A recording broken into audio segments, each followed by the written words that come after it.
En tu gracia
pasaje abarca Hechos 21, versículo 37 al capítulo 22, versículo 21. Hechos, capítulo 21, empezamos en el versículo 37 y terminamos en el capítulo 22, versículo 21. Vamos a hacer esta lectura de forma alternada. El primer versículo lo van a leer nuestras hermanas mujeres, el segundo los hombres, y en el versículo 21 nos unimos todos. Puestos de pie, por favor, cuando vayan encontrando la lectura de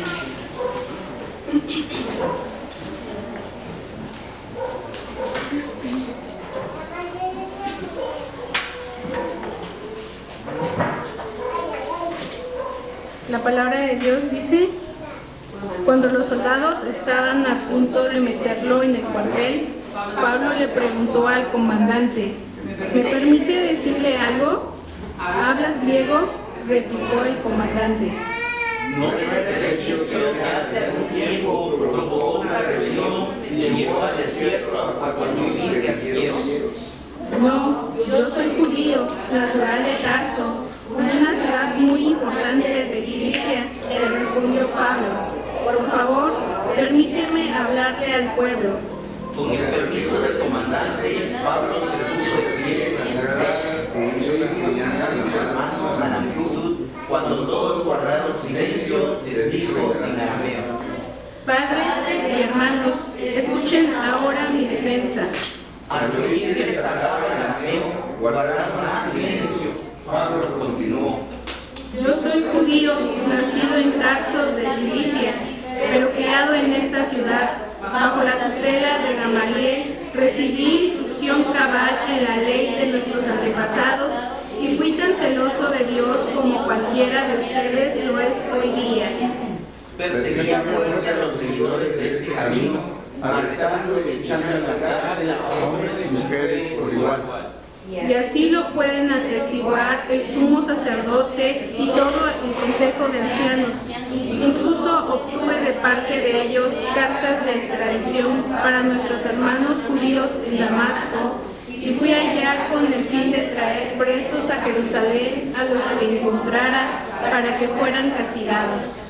Sucedió que en eso del mediodía, cuando me estaba a Damasco, una intensa luz del cielo relampagueó de repente en mi alrededor. Caí al suelo y oí una voz que me decía: Saulo, Saulo, ¿por qué me persigues?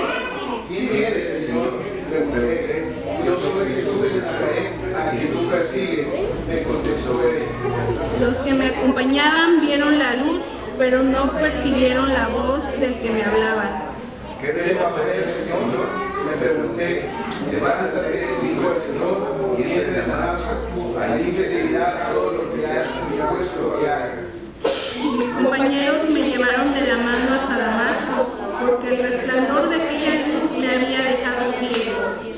Vino a verme un tal Ananías, hombre devoto que observaba la ley y a quien respetaban mucho los judíos que allí vivían.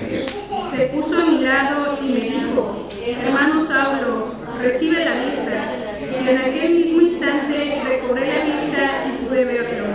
Luego dijo: el Dios de nuestros antepasados te ha escogido para que conozcas su voluntad y para que seas el justo y oigas las palabras de su boca. Tú le serás testigo ante toda persona de la que has visto y oído. Y ahora, ¿qué esperas? Levántate y bautízate y lávate de tus pecados, invocando su nombre. Cuando volví a Jerusalén, mientras oraba en el templo, tuve una visión.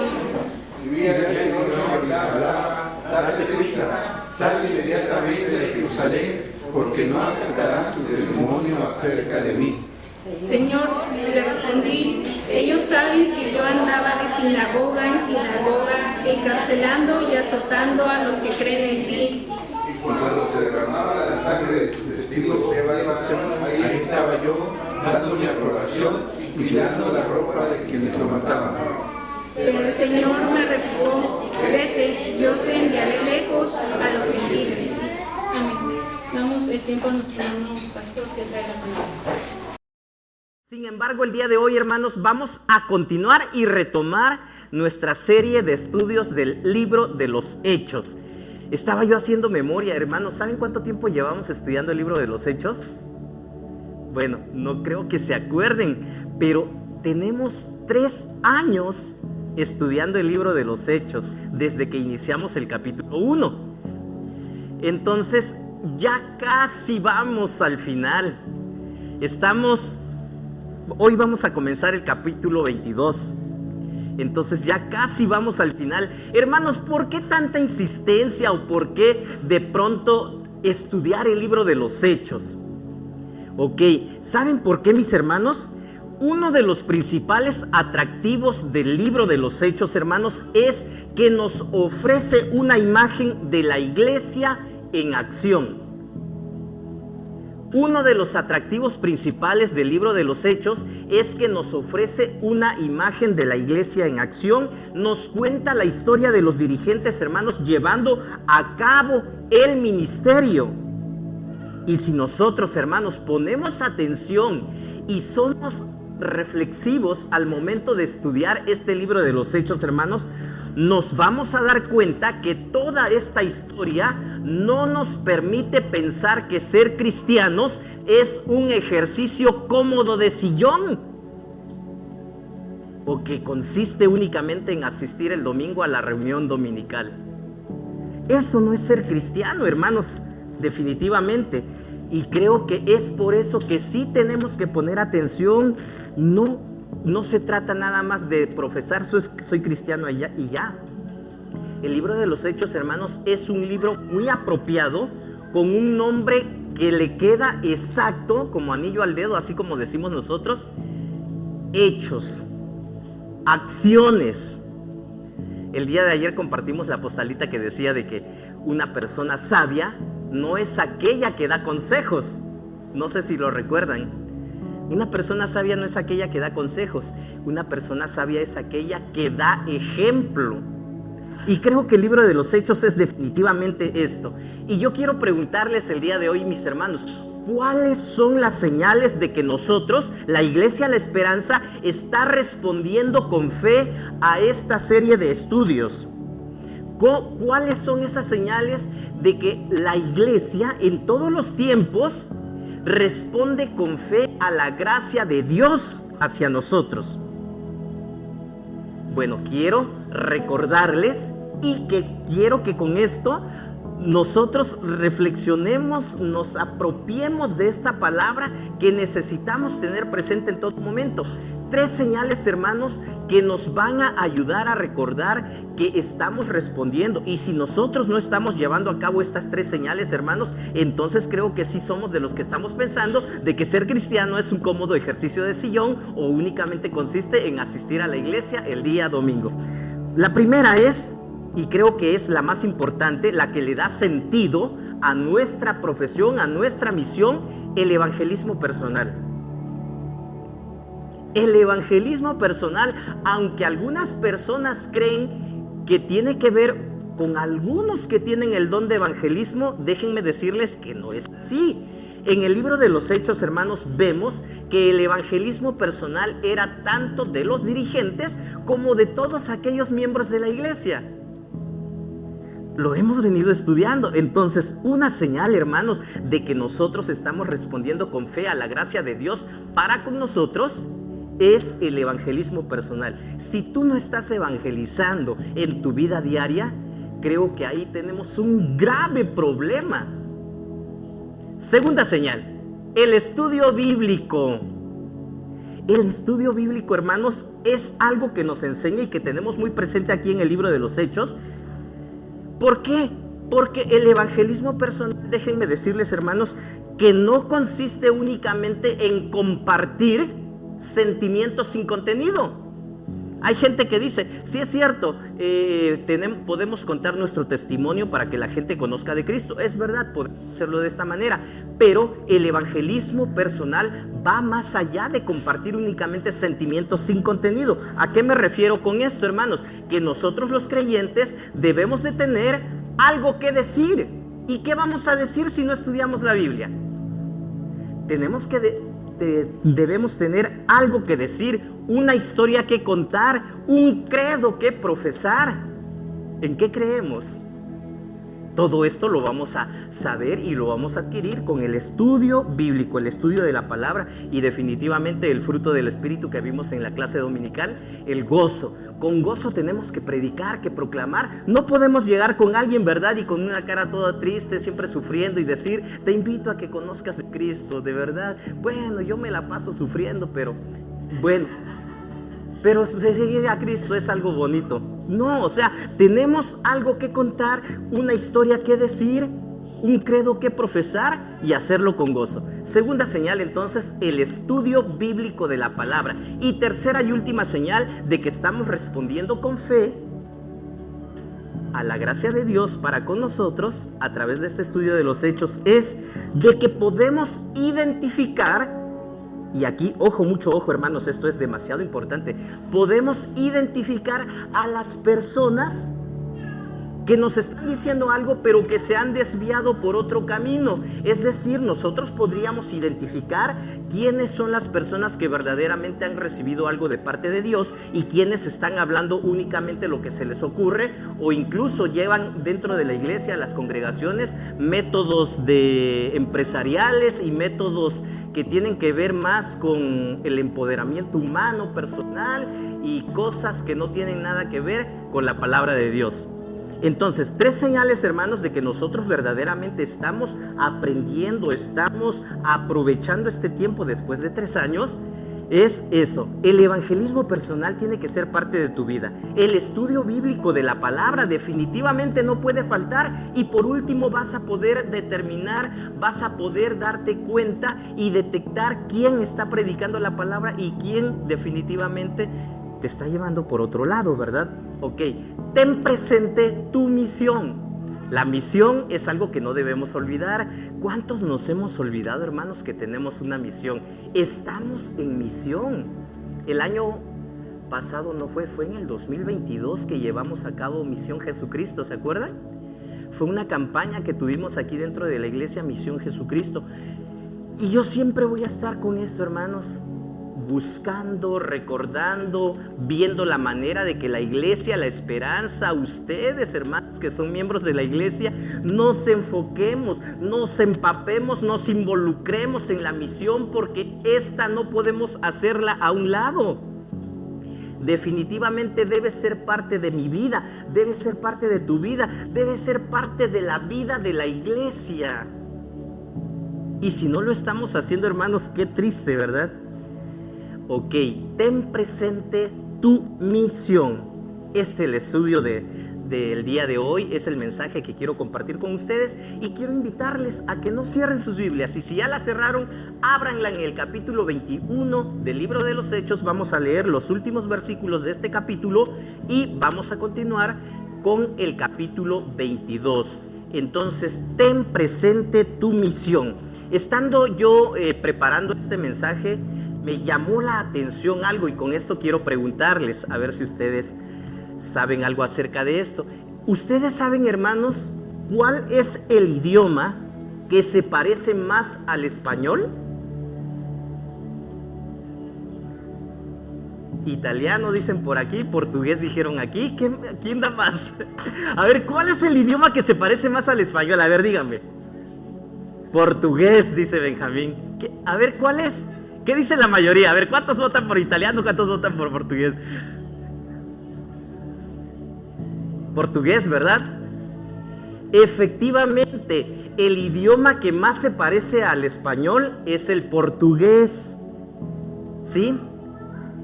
Es el portugués. Estaba yo buscando. Bueno, ¿por qué? Me llamó la atención esto porque haciendo el estudio en la traducción de la Reina Valera 60, dice que el apóstol Pablo comenzó a hablarle a la multitud en hebreo. Pero me voy a la traducción de la NBI y la NBI traduce que Pablo les habló en arameo. Digo, a ver, son dos idiomas diferentes. ¿Por qué la NBI dice arameo y por qué Reina Valera dice que fue hebreo? Entonces dije yo, bueno, a ver, un ejemplo práctico de nosotros que pudiera parecer o que pudiera suceder en esto. Entonces me dediqué a buscar cuál es el idioma que más se parece al español. Pues bueno, definitivamente el portugués. Los que no lo sabían, apréndaselo, es el portugués. ¿Por qué? Porque tanto la construcción gramatical de estos dos idiomas, el español y el portugués, son casi paralelas. ¿Sí? Esto es lo que dicen las personas que se dedican al estudio de los idiomas. Entonces, el vocabulario y muchas palabras son cognados verdaderos, ¿sí? Y es decir, se pronuncian igual y significan lo mismo. Bueno, es por eso que dije yo, bueno, hebreo y arameo. Entonces, el hebreo es el idioma nato que tenía el pueblo de Israel.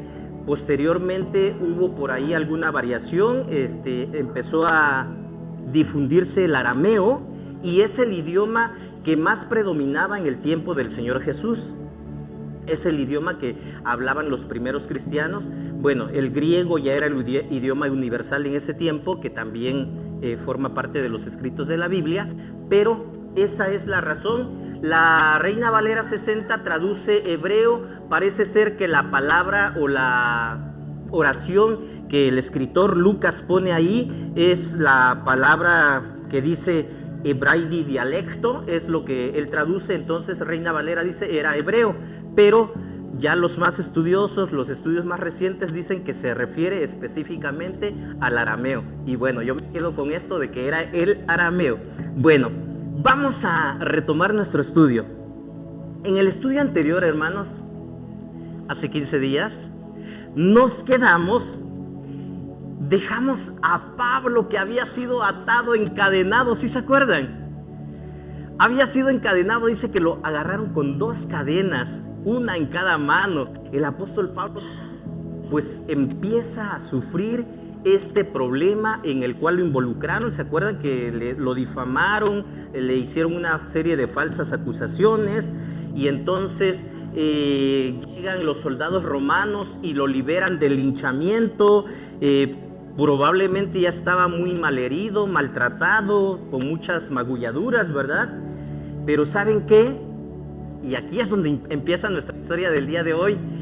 A pesar de estar todo golpeado, maltratado, moribundo tal vez, porque era una turba. Yo no sé si ustedes han visto cuando de pronto en las noticias ven que agarraron a un ladrón, a un secuestrador o no sé, a un maleante en alguna comunidad y lo linchan. ¿Lo han visto cómo los dejan? Así actúa la multitud, hermanos. Entonces yo creo que al apóstol Pablo lo habían maltratado a más no poder. Sin embargo, el apóstol Pablo se pone de pie y pide la palabra. Antes de continuar, hermanos, acompáñenme a orar. Vamos a orar. Vamos a orar y vamos a pedirle a Dios que nos ayude, que nos guíe, que nos ilumine, que nos dirija y que nosotros seamos sensibles a este mensaje, que seamos sensibles a la palabra de Dios. Oremos. Padre Santo, gracias te damos por este momento. Gracias por la vida y la salud que nos concedes y por este privilegio de poder estar aquí. Queremos suplicarte, bendito Dios, que nos ayudes para ser hijos obedientes. Queremos ser, Padre Santo, hijos que te glorifican en todo lo que hacen. Ayúdanos, Padre Santo, somos tus hijos y queremos darte la gloria. Habla a nuestras vidas una vez más, lo necesitamos. Te lo pedimos en el nombre de Cristo Jesús. Amén. Ten presente tu misión, no lo olvides, hermano. Yo me voy a dar por bien servido desde el momento en que nosotros no nos olvidemos cuál es el propósito por el cual Dios nos llamó. Parece ser que de pronto sí lo olvidamos porque pasan tiempo, a veces estamos frente a las personas y no nos acordamos que tenemos que predicarles, compartirles el evangelio, hablarles del amor de Dios. Es algo que nunca va a acabar. Decía el hermano José Alfredo hace 3 semanas que nos compartió, o hace 15 días, ya no recuerdo, el único trabajo que no vamos a poder hacer cuando estemos en el cielo es evangelizar. ¿A quién vamos a evangelizar allá? a nadie, ¿verdad? Entonces es aquí donde Dios nos puso, porque aquí es donde tenemos que llevar a cabo la misión. Tenemos que compartir. ¿Quiénes van a compartir? ¿Quiénes van a evangelizar? A ver, nosotros, yo. Y aquí la respuesta sería un yo de parte de cada uno de los que estamos aquí. Bueno, el apóstol Pablo se pone de pie, trata de sobreponerse y dice el versículo 37. Cuando los soldados estaban a punto de meterlo en el cuartel, Pablo preguntó al comandante: ¿me permite decirle algo? ¿Hablas griego?, respondió el comandante. ¿No eres el egipcio que hace algún tiempo provocó una rebelión y llevó al desierto a 4,000 guerrilleros? No, yo soy natural de Tarso, una ciudad muy importante de Cilicia, respondió Pablo. Por favor, permítame hablarle al pueblo. ¿Se dan cuenta, hermanos? ¿Qué hubiéramos hecho nosotros? ¿O qué hubieras hecho tú en una situación como la de Pablo?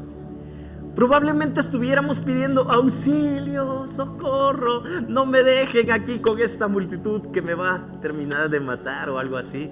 ¿Qué hubiéramos hecho nosotros, hermanos? El apóstol Pablo recobra la compostura y se pone de pie y pide permiso para hablar en griego. A veces las autoridades creen, porque hasta el día de hoy existe, a veces las autoridades creen que el cristiano es una persona ignorante, que el cristiano es una persona que no tiene preparación, que no tiene estudios. Y aquí el tribuno se sorprende porque no creía o no podía creer de que el apóstol Pablo hablara griego. Es como si a nosotros nos dijeran: ¿hablas inglés? Así como que no tienes cara de que hables inglés, ¿verdad? O algo así. Entonces el apóstol Pablo dominaba no solo el idioma hebreo, arameo, también el griego. Entonces, hermanos, aquí es donde nosotros tenemos que poner especial cuidado y atención. Si tenemos la oportunidad de prepararnos, hagámoslo. No desperdiciemos nuestro tiempo en otras cosas. A veces veo personas que están tanto tiempo en celular, tableta, no lo sé, y digo yo, se puede aprovechar el tiempo para aprender algo ahí, un idioma, no sé. Hoy con tantas aplicaciones, con tantas cosas que están a nuestro alcance, podemos seguirnos preparando. Entonces, este tribuno pensó que Pablo era un terrorista. ¿Se dan cuenta lo que le dice en el versículo 38? ¿No eres el egipcio que hace algún tiempo provocó una rebelión y llevó al desierto a 4,000 guerrilleros? Esto es un hecho que había acontecido. El historiador de los judíos, un historiador que se llama Josefo, en sus libros escribe esta historia. Esta persona había reunido a mucha gente porque estaba en contra de los judíos que se habían hecho aliados de los romanos. Entonces este líder, este guerrillero, se había ido al Monte de los Olivos, al desierto, para ahí esconderse, porque la autoridad, los romanos, empezaron a seguirlos. Se dispersaron, atraparon a mucha gente, pero el líder huyó. Y entonces este tribuno, esta persona, creyó que Pablo era este guerrillero, este terrorista, ¿verdad? Pero se sorprendió al ver que era un hombre educado, sabía hablar griego, hablaba inglés. El idioma fue una sorpresa, ¿verdad? Porque no cualquier persona estaba instruido, estaba preparado, así como lo estaba el apóstol Pablo. Y el apóstol Pablo le dice: no, ¿sabe qué? Yo soy judío. Ningún guerrillero, o sea, ¿de dónde sacan eso? ¿Por mi apariencia? ¿Por lo que me acaban de hacer? No, discúlpeme, señor, pero yo necesito hablar un momento con usted. Deme permiso para dirigirme al pueblo. El apóstol Pablo tenía todavía una esperanza de predicar el evangelio a toda esa multitud. En eso estaba pensando el apóstol Pablo. Ten presente tu misión. Cuando Pablo se identifica con el comandante romano, cambia su situación, ¿verdad? ¿Por qué? Porque este comandante se da cuenta de que era alguien preparado, no era alguien sospechoso de terrorismo como él creía hasta ese momento. Cuando su vida corría peligro, cuando la vida del apóstol Pablo corría peligro, por una multitud enfurecida que quería matarlo, el apóstol Pablo, hermanos, solo tenía una cosa en mente: déjenme predicarles el evangelio. ¿Qué hacemos, hermanos, cuando la gente nos hace daño? A veces ni siquiera queremos hablarlo, hasta a veces vienen uno que otro pensamiento, ¿verdad?, en contra de ellos. Y hasta a veces le decimos a Dios: oh, ya esté cargo de él, pero no con buenas intenciones. Al apóstol Pablo lo habían golpeado, lo habían maltratado, querían matarlo, y sin embargo él solo estaba pensando: déjenme predicarles. Ellos tienen que conocer a Jesús, tienen que saber quién es Dios. La semana pasada el hermano Wilmer nos decía esto, ¿verdad? Con nuestros enemigos, ¿qué hacemos? Tenemos que buscarlos porque ellos necesitan del evangelio. Necesitan ellos conocer que alguien los ama y que nosotros también hemos sido llamados a amarle. Entonces, tengamos presente, el apóstol Pablo había esperado esta oportunidad durante mucho tiempo, haciendo un análisis de la vista de lo que sucedió con el apóstol Pablo desde el inicio, cuando Jesús lo llama, cuando se le aparece en el camino a Damasco. Desde un inicio Dios le había dicho que él iba a ser apóstol para los gentiles y de que su testimonio no iba a ser bien recibido por los romanos, por los judíos, perdón. Y sin embargo el apóstol Pablo, siempre que llegaba a un lugar, empezaba primero predicándole a los judíos y después a los gentiles. De esta manera él nos da a entender de que siempre estuvo preocupado por la gente de su propio pueblo. Él nunca se olvidó de ellos. Él estaba esperando que se le presentara una buena oportunidad. Versículo 1 del capítulo 22. Padres y hermanos, escuchen ahora mi defensa. Al oír que hablaba en arameo, guardaron más silencio. No leí el 40, ¿verdad? Dice el 40. Con el permiso del comandante, Pablo se puso de pie en las gradas e hizo una señal con la mano a la multitud. Cuando todos guardaron silencio, les dijo en arameo: padres y hermanos, escuchen ahora mi defensa. Al oír que hablaba en arameo, guardaron más silencio. Pablo continuó. ¿Se acuerdan que hace 15 días yo les decía, hermanos, a veces la multitud, la turba, se deja llevar únicamente por lo que escuchan y ni siquiera saben cuál es el motivo o quién es la persona a la que se le está juzgando? Eso es muy fácil, hermanos. A veces seguimos la multitud.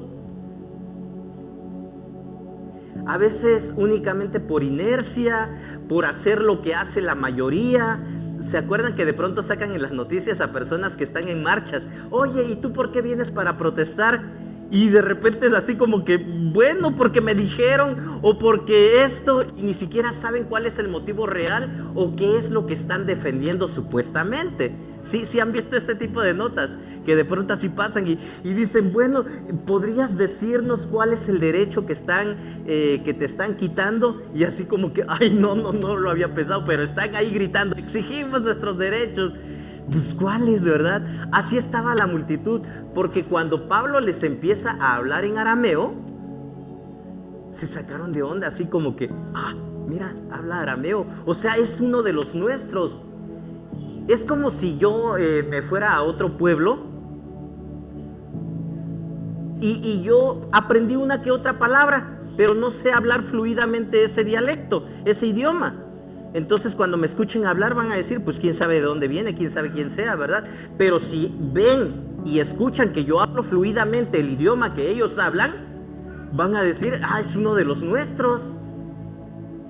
Entonces esto sucedió con Pablo. Mucha gente que lo estaba atacando, que quería matarlo, que ya le habían pegado, golpeado, ni siquiera sabían quién era Pablo, pero únicamente se dejaban llevar por la multitud, por la mayoría. Y aquí es donde, hermanos, debemos de tener mucho cuidado, porque no siempre lo que dice la mayoría es lo mejor, ¿verdad? Bueno, Pablo comienza su defensa ante los judíos de la misma manera en que Esteban lo hizo. El escritor Lucas, en el capítulo 7, donde se narra la muerte de Esteban, dice que Esteban dijo lo mismo que el apóstol Pablo presentando su defensa. Hombres, hermanos y padres, escuchen.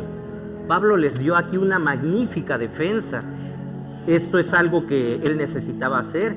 Y una vez que la multitud salvaje, la chusma, se calmó, entonces el apóstol Pablo continúa hablando, ya tenía la atención de ellos, y les dice: yo soy judío, nacido en Tarso de Cilicia, pero criado en esta ciudad bajo la tutela de Gamaliel. Recibí instrucción cabal en la ley de nuestros antepasados y fui tan celoso de Dios como cualquiera de ustedes lo es hoy en día. Creo que cuando nosotros hemos tenido la oportunidad de estar en algún lugar, cuando hemos tenido cierta experiencia, es bueno que la platiquemos. Un alcohólico le puede decir a alguien que desea recuperarse, salir de esa situación, le puede decir: ¿sabes qué? Yo fui alcohólico y yo sé lo que tú estás pensando, lo que tú estás sintiendo, porque yo ya lo viví, yo ya lo pasé. Y así podríamos hablar de diferentes situaciones. El apóstol Pablo les dice: yo soy judío, fui tan celoso de Dios como cualquiera de ustedes lo es el día de hoy. Casi les quería decir: ¿saben qué? Están equivocados. Yo estaba en la misma condición de ustedes. Con esto el apóstol Pablo comienza contándoles su historia antes de que él conociera a Jesucristo y del cambio que él había experimentado, ¿verdad? Entonces, soy celoso de Dios como hoy lo son ustedes. Es como si Pablo hubiera buscado pues cosas bonitas, cosas agradables para decirle a la gente: ¿saben qué? Yo puedo decir que ustedes son celosos de Dios. Perseguí a muerte a los seguidores de este camino. Arresté y encarcelé a hombres y mujeres por igual. Así lo pueden atestiguar el sumo sacerdote y todo el consejo de líderes religiosos. Incluso obtuve de parte de ellos cartas de extradición para nuestros hermanos judíos en Damasco y fui allá con el fin de traer presos a Jerusalén a los que encontrara para que fueran castigados. Hay testigos, hay personas que pueden dar evidencia, que pueden dar fe de que lo que estaba diciendo el apóstol Pablo no era mentira, no eran inventos. ¿Saben qué? Esos líderes religiosos saben quién soy. Yo me mantenía en contacto con ellos, ellos me daban oficios, documentos para que yo tuviera permiso de ir y arrestar a las personas de este camino. Pablo era tan enérgico, ¿verdad?, en sus persecuciones. El capítulo 9 del libro de los Hechos nos narra que dice que era como un toro enfurecido, como alguien que está buscando atrapar y matar a su presa. Así se expresa del apóstol Pablo en su persecución hacia los creyentes, hacia los cristianos.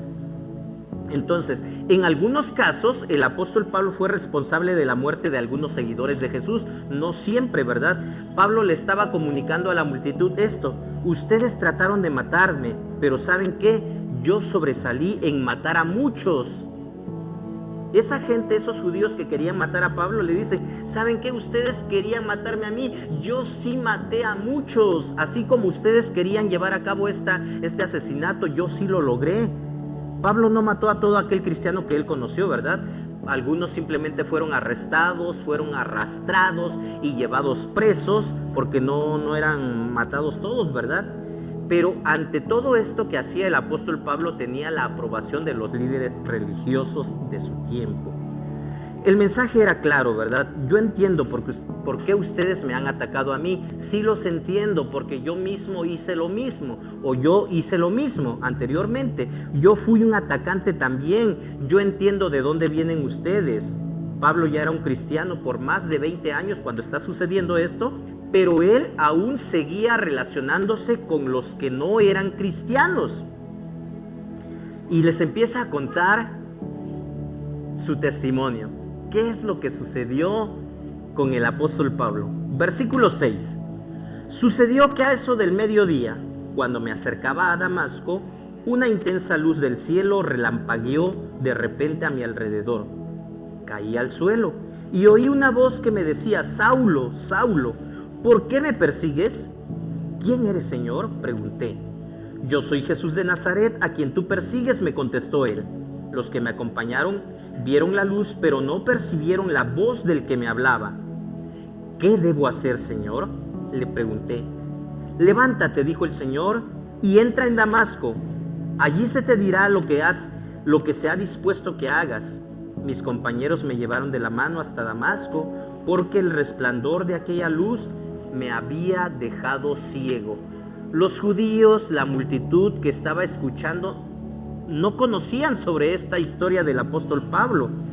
Pablo había sido determinado un perseguidor de cristianos y de Jesús, hasta que esta luz celestial lo rodea por completo. Era como si Pablo les estuviera diciendo: yo era como ustedes hasta que tuve un encuentro con Jesús, se me abrieron los ojos. Ustedes están ciegos, no saben lo que están haciendo. ¿Sí se dan cuenta? ¿En algún momento le hemos dicho esto a alguien? ¿Sabes qué? Yo también antes pues me dirigía a las deidades incorrectas,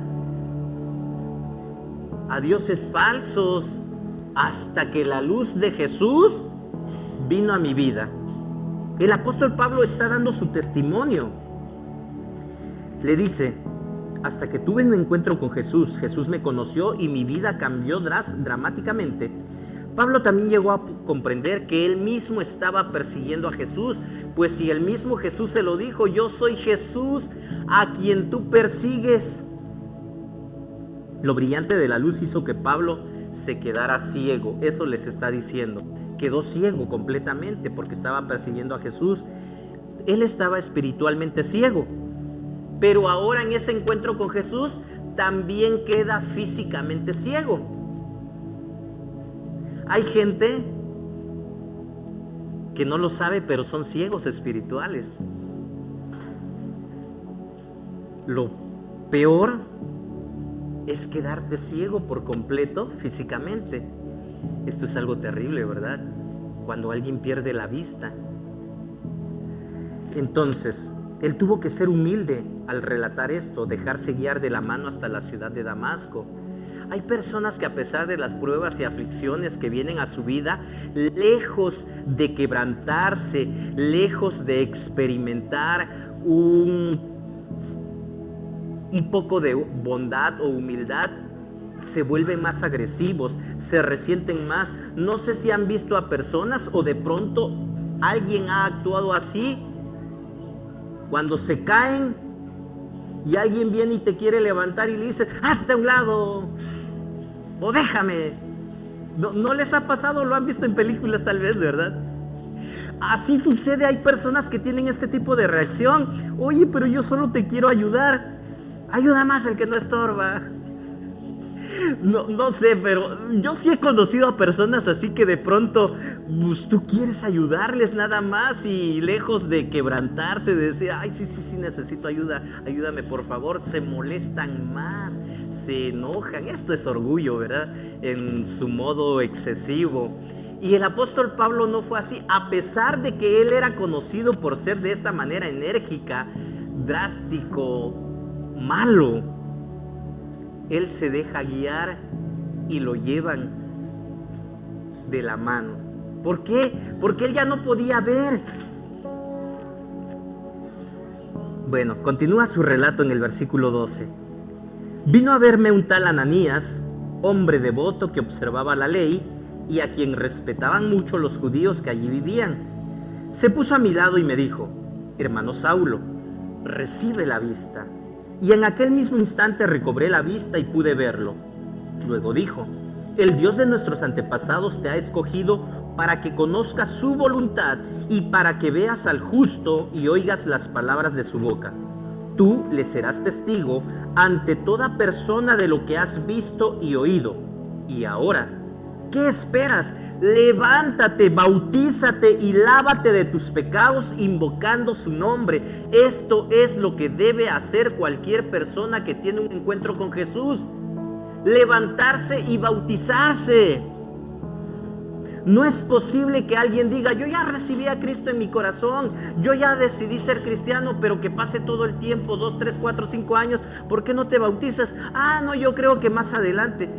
¿De qué manera recibiste a Cristo entonces que no quieres obedecer? Si el primer paso después de recibir a Cristo es obediencia. Y Jesús dijo de que teníamos que ser bautizados. Entonces, el apóstol Pablo lo lleva a cabo, ¿verdad? No es así como que, sí, más adelante, creo que todavía no estoy preparado, creo que, no sé, de pronto hay tantos pretextos, ¿verdad? Pablo resaltó que Ananías era un hombre con credencial de buen judío que lo introdujo a la familia cristiana. En este testimonio de Pablo podemos observar que Pablo y Ananías eran buenos judíos, observaban la ley. Cuando se dice que observaban la ley era que lo tenían presente, que lo llevaban a cabo, que practicaban esto. Pablo quería que ellos supieran que él todavía servía al Dios de sus padres. Él no había rechazado el judaísmo. En cambio, muchos en el judaísmo habían rechazado a Dios. Si se dan cuenta, el apóstol Pablo se convirtió al cristianismo, decidió seguir a Jesús, pero en ningún momento dijo el judaísmo no sirve. Bueno, esto es lo que sucedió con él. Se resalta esto porque a él lo estaban acusando de que estaba en contra del judaísmo, de las tradiciones, cuando el libro de los Hechos nos dice que en varias ocasiones el apóstol Pablo cumplía sus votos. De hecho, él iba al templo después de que se convirtió. 2 o 3 años después, él todavía fue al templo a realizar sus votos, a hacer sus oraciones dentro del templo, que es lo que decía la ley. Entonces él en ningún momento estaba en contra de esto. Y lo contrario era de que muchos en el judaísmo sí habían rechazado a Dios. Versículo 17. Cuando volví a Jerusalén, mientras oraba en el templo, tuve una visión y vi al Señor que me hablaba: date prisa, sal inmediatamente de Jerusalén, porque no aceptarán tu testimonio acerca de mí. Aquí el apóstol Pablo tiene una visión, dice el versículo 17. Vi al Señor que me hablaba: date prisa, sal inmediatamente de Jerusalén, porque no aceptarán tu testimonio acerca de mí. Desde este momento, Dios ya le estaba diciendo al apóstol Pablo: ¿sabes qué? Los judíos no te van a aceptar. Tú no vas a hallar gracia con los judíos, por eso te vas a ir a predicar a los gentiles. Sal, porque ellos van a buscar hacerte daño. Y el apóstol Pablo siempre tuvo en su mente, en su corazón, lo atestigua en su carta a los romanos también, como siempre él estuvo pensando en esos judíos. Era su gente, era su pueblo también. Entonces él no se olvidó por completo de ellos. Él tenía presente su misión y sabía que a pesar de que ellos no lo querían, a pesar de que ellos eran pues personas que planeaban hacerle daño siempre, él siempre estuvo pensando en ellos para darles a conocer el mensaje de salvación. Dios le dice: ¿sabes qué? Sal, porque ellos no van a aceptar tu testimonio acerca de mí. Cuando esto está sucediendo, parece ser que han pasado 2 o 3 años a partir de que él tuvo su encuentro con Jesús en el camino a Damasco. Pablo tuvo esta impresionante visión de Jesús. Probablemente el apóstol Pablo pensó: bueno, si me ven que yo entro al templo a orar, que yo apago mis votos, que yo llevo a cabo mis oraciones, probablemente se van a identificar conmigo o van a ver de que yo no estoy en contra de esto. Sin embargo, no sucedió así. Señor, le respondí, versículo 19, ellos saben que yo andaba de sinagoga en sinagoga, encarcelando y azotando a los que creen en ti. Y cuando se derramaba la sangre de tu testigo Esteban, ahí estaba yo, dando mi aprobación y cuidando la ropa de quienes lo mataban. Me pone a pensar en parte de lo que estuvimos viendo en la clase dominical el día de hoy. Cómo en muchos lugares se enfatiza mucho lo de los sueños, lo de las visiones, lo de que experiencias sobrenaturales, que yo no dudo que existan.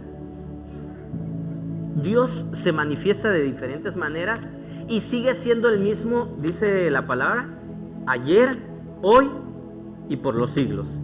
Y si Él quiere manifestarse de la manera en que Él desea hacerlo con cada uno, lo va a hacer. Pero yo no veo al apóstol Pablo en todo momento y en cada oportunidad diciendo: yo tuve una visión y ustedes deben de tener ese tipo de visiones y esto es necesario.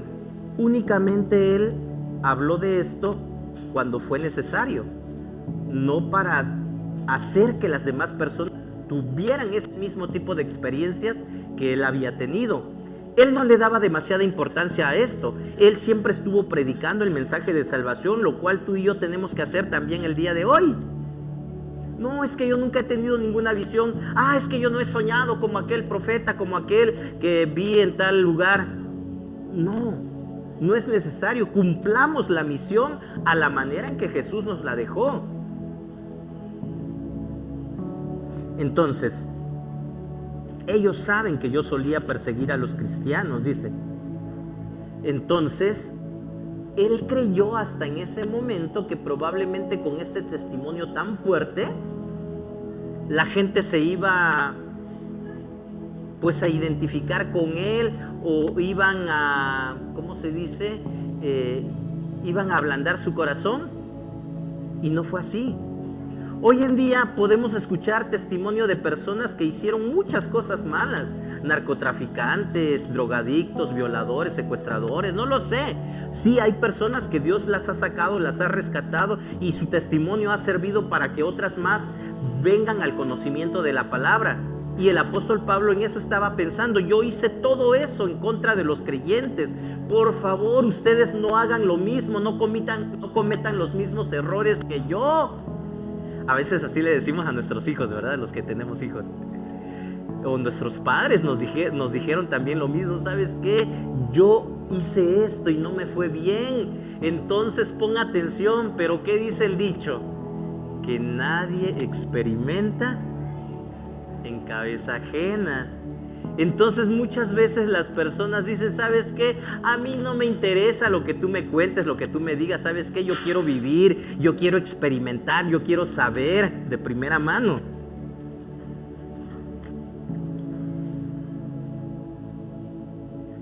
Cuando se derramaba la sangre de tu testigo Esteban, le está diciendo a Dios: ahí estaba yo dando mi aprobación y cuidando la ropa de quienes lo mataban. Pero el Señor me respondió: vete, yo te enviaré lejos a los no judíos, a los gentiles. Dios desde un principio le dijo: tu ministerio es a los gentiles. Es algo muy bonito, hermanos, cuando de pronto Dios habla a nuestras vidas y nos dice: ¿verdad? A ver, Raúl, yo te voy a llevar para que tú les prediques a los médicos o a los taxistas. Yo he escuchado a hermanos, a personas decir: es que mi ministerio es hacia los niños de la calle, hacia los huérfanos, hacia las personas maltratadas. Y empiezan a crear este tipo de ministerios, que está muy bien, pero eso no nos exime de predicar el evangelio a todos los que tengamos enfrente. ¿Sí se dan cuenta? Pero probablemente sí Dios quiere llevarnos a ciertos lugares y trabajar de diferentes maneras con cada uno de nosotros. ¿Han pensado esto, hermanos? Al apóstol Pablo le dijo Dios: ¿sabes qué? Ve, yo te voy a mandar con los no judíos, con los gentiles. ¿A dónde nos está mandando Dios a nosotros? ¿A dónde te ha enviado Dios? Si Dios permite que estemos en ciertos lugares, porque ahí quiere que nosotros demos testimonio. ¿Lo han llegado a pensar?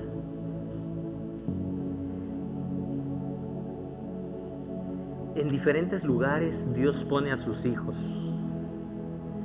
Nunca había entrado al Palacio de Gobierno. Ahora el jueves, tuve la oportunidad de ingresar. Fui a hacer un trabajo allá y me encontré a un hermano, a un ingeniero que es cristiano también. Platicamos mucho y él me decía: es que habemos varios cristianos aquí, pero hay algunos que sus compañeros de trabajo no los quieren escuchar. Es más, se alejan cuando están cerca de esta persona o le huyen. ¿Pero por qué le digo? Porque a veces, dice, ellos son muy insistentes, no buscan la manera o la forma de cómo llegar y platicar con ellos. Yo me llevo bien con todos y de pronto, cuando ya existe la confianza, cuando ya me he ganado el derecho de poder hablarles, pues les comparto el evangelio. Y creo que debemos de ser sabios para hacerlo. Y tiene razón, ¿verdad? Si yo de pronto llego con cualquiera y empiezo a decirle, es que eso que tú haces está mal, es que adorar a esto está mal también, Dios aborrece eso. A veces pues nos dicen estar loco, ¿verdad? Mejor me voy a otro lado, me alejo de él, de ella. Pero cuando nosotros ya hemos hecho o ya hemos entablado un lazo de amistad, de compañerismo, somos personas amables, damos evidencias de que somos cristianos manifestando el fruto del Espíritu Santo que ya vimos, ¿verdad? Entonces nos ganamos el derecho de que las personas quieran escucharnos. Y es ahí donde tenemos que enseñar, que compartir el mensaje de salvación. No lo olvidemos, hermanos. Cuando Jesús le dice a Pablo esto, vete, yo te enviaré lejos, Jesús sabía que no era el tiempo ni el lugar de Pablo para que predicara a esta gente judía de la manera en que Pablo quería hacerlo, ¿verdad? En cambio, por su propia seguridad, 20 años antes de esto, Jesús le dijo, vete de Jerusalén, yo te quiero usar todavía en todos esos lugares, vas a hacer viajes misioneros y voy a usarte poderosamente en cada lugar a donde tú llegues. Y fue lo que sucedió. Ya habían pasado más de 20 años aproximadamente. Yo te enviaré lejos a los gentiles. No fue idea de Pablo predicarle a los gentiles, hermanos. Esto era el plan de Dios, no era el plan de Pablo. Él esperaba que esto explicara al gentío el por qué era tan amigable con los gentiles. Pablo solo obedecía a Jesús y su palabra. Bueno, después de todo esto, hermanos, yo quiero compartirles, ya con esto quiero terminar, las enseñanzas que puedo encontrar en este pasaje. Un pasaje largo. Las enseñanzas, hermanos, el compromiso. ¿Compromiso con quién? En este caso del apóstol Pablo, los judíos, compromiso con la tradición bíblica, con la tradición que le habían enseñado, inculcado sus antepasados. Pablo y los fariseos del Sanedrín tenían este compromiso. Él no era diferente a los miembros del Sanedrín, los que conformaban este tipo de autoridades religiosas. Sin embargo, hermanos, esta tradición se había convertido en tradicionalismo. Hermanos, tengamos cuidado de no caer en esto. ¿Cuál sería una tradición para nosotros?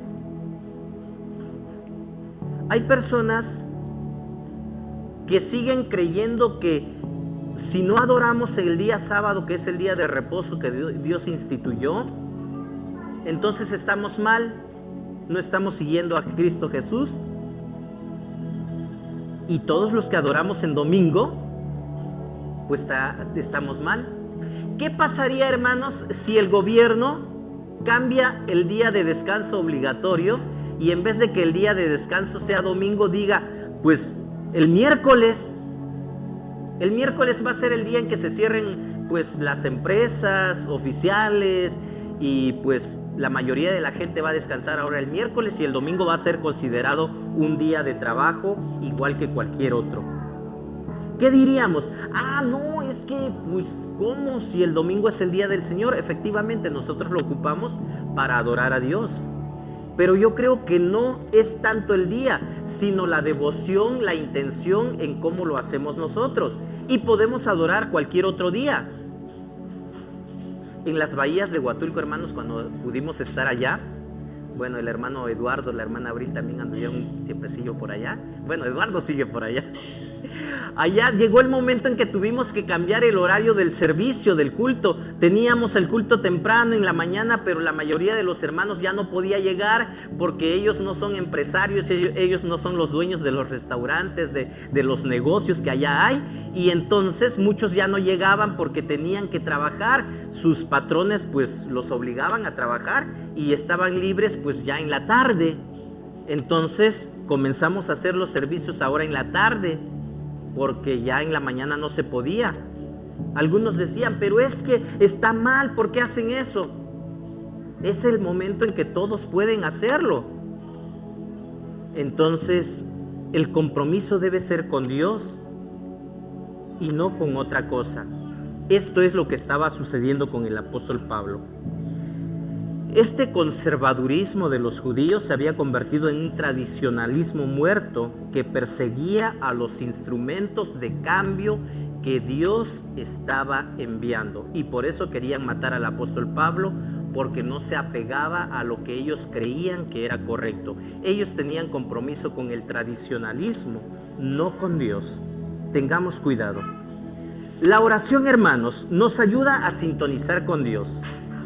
¿Cuántos de ustedes tienen tiempos de oración diario? No como el niño, ¿verdad? Que piensa que los tiempos de oración pues es desayuno, comida y cena, ¿verdad? Y si te duermes sin cenar, pues nada más desayuno y comida. Y si te levantaste tarde y ya no desayunaste, pues nada más en la comida. Hermanos, oración nos ayuda a sintonizar con Dios y nos hace receptivos a su voz. El apóstol Pablo siempre fue una persona de oración y Dios se le apareció en los momentos en que él oraba. En este momento de incertidumbre, hermanos, Pablo acabó una de sus mayores ambiciones, predicando el evangelio en Roma. Ok, la justicia, ok, tú y yo no estamos en un lugar para impartir justicia, probablemente no tenemos un puesto, un cargo de autoridad en el lugar donde estamos, probablemente no, ¿verdad? Pero el apóstol Pablo en su carta a los romanos nos habla acerca de esto y él dice que los gobernantes están al servicio de Dios para tu bien, y si no lo hacen, nosotros tenemos que recordarles que las autoridades están para impartir justicia. A veces puede que sea necesario, hermanos, que luchemos contra alguna injusticia cometida en contra de nosotros mismos. No está mal. El mismo Señor Jesús, cuando el soldado le golpeó, le dice: ¿qué te he hecho? ¿Por qué me golpeas? Si te he hecho algo, dime en qué. Pero si no te he hecho nada, ¿por qué lo haces? A veces nosotros nos quedamos callados, ¿verdad? Porque también creemos de que no debemos de discutir, no podemos decir nada. Y bueno, debemos de tener sabiduría. Y esta sabiduría nos la da el Espíritu Santo para actuar en esos momentos en que se está cometiendo una injusticia. La Biblia nos ofrece directrices en este sentido, ¿verdad? Pero por regla de general debemos de apelar y no tomar justicia por nuestra propia mano. ¿Sí? El apóstol Pablo pudo defenderse, ¿verdad? Tirar patadas, codazos, no lo sé, correr, huir, pero no hizo nada de esto. Aunque Pablo estaba dispuesto a morir por causa de Cristo, nunca asumió sufrimientos innecesarios. Según dice la historia, que los cristianos del siglo II se gloriaban tanto en el sufrimiento que lo deseaban de manera enfermiza, así como que si sufro va a ser lo mejor y voy a meterme en situaciones difíciles donde me permitan sufrir. Y no se trata de eso, hermanos. Sí, Dios no está esperando que nosotros hagamos esto, ¿verdad? Los cristianos del Nuevo Testamento no se abandonaron a este tipo de excesiva morbosidad, ¿verdad? Entonces, el día de hoy nosotros debemos apelar a leyes para salvaguardar nuestros derechos y protección. El día de hoy nos encontramos con personas, esposas maltratadas, que no dicen nada, soportan en silencio su dolor cuando su marido abusa físicamente de ellos y las trata mal, ¿verdad? Y no podemos decirlo. Yo no le puedo decir como pastor: ¿sabes qué? Sigue aguantando, sopórtalo, está bien. Esto no es correcto. Y en la Biblia no encontramos esta forma de justicia, ¿verdad? No dice que hagamos justicia por nuestra propia mano. No quiero que alguien me malentienda, ¿verdad? Pero ¿de dónde también son injusticias, hermanos? Los obreros que reciben sueldos inferiores a lo que marca la ley. Y si nosotros tenemos empleados, hermanos, deberíamos de ser justos también. Y tal vez nosotros decirle a los patrones, ¿verdad? ¿Sabes qué? Tienes que ser justo, no está bien lo que tú haces. Por otra parte, la Biblia deja lugar para que defendamos nuestros derechos. Cuanto más importante es que hablemos a favor de otras personas. Si tenemos oportunidad, hermanos, y vemos injusticias en otras personas, no deberíamos quedarnos callados, porque cuando nos quedamos callados somos participantes de esas injusticias que se llevan a cabo por la pecaminosidad de la raza humana, ¿verdad? Por eso sigue habiendo niños explotados. Y tenemos que enseñarle a los niños, ¿verdad? A todos, a que cuando se está cometiendo una injusticia levanten la voz, hablen, no se queden callados. El apóstol Pablo pidió defenderse ante todos. Ok. Obediencia. Es posible que quienes responden en obediencia a la luz experimenten oposición de otros que se consideran custodios de la luz. ¿Cuántas veces hay personas que están creyendo que están a favor del cristianismo y se oponen a lo que Dios quiere hacer? Un movimiento nuevo dentro de la iglesia no es posible, porque entonces no lo estamos haciendo como marca la tradición, como nosotros lo hemos hecho siempre, como es costumbre. Entonces debemos ser obedientes solo a Dios, hermanos. Y por último, predica en todo tiempo. No pierdas tu carga por los no creyentes. Pablo nunca perdió su carga por los judíos. Siguió orando por la conversión de cada uno de ellos. Fuera donde fuera su ministerio, siempre inició predicándole a los judíos. Aunque Dios no le permitió quedarse en Jerusalén para llevar a cabo ahí su ministerio, él siempre a donde llegaba le predicaba a todos los judíos. Y esto es lo que motivó su visita a Jerusalén. ¿Se acuerdan, hermanos, con qué propósito el apóstol Pablo regresó a Jerusalén o quería ir a Jerusalén? Lo vimos en los estudios anteriores. ¿Se acuerdan de que habían estado experimentando un hambre tremenda los judíos? Entonces, él se dedicó a recolectar ofrendas de las iglesias gentiles para llevársela a los judíos a Jerusalén. Entonces, nunca olvides tu misión. Predica en todo tiempo. Gracias a Dios, hermanos, por este tiempo. Es necesario que nosotros respondamos a lo que Dios está esperando. Oremos. Bendito Dios, gracias te damos por tu palabra. Gracias te damos porque en todo momento nos hablas y nos recuerdas lo que debemos hacer. Aquí estamos, somos tus hijos, te necesitamos y te pedimos que sigas hablando a nuestras vidas. Gracias por estar con nosotros. Sigue hablándonos. Te agradecemos por esto. Lo hacemos en el nombre de Cristo Jesús. Amén. Dios los bendiga.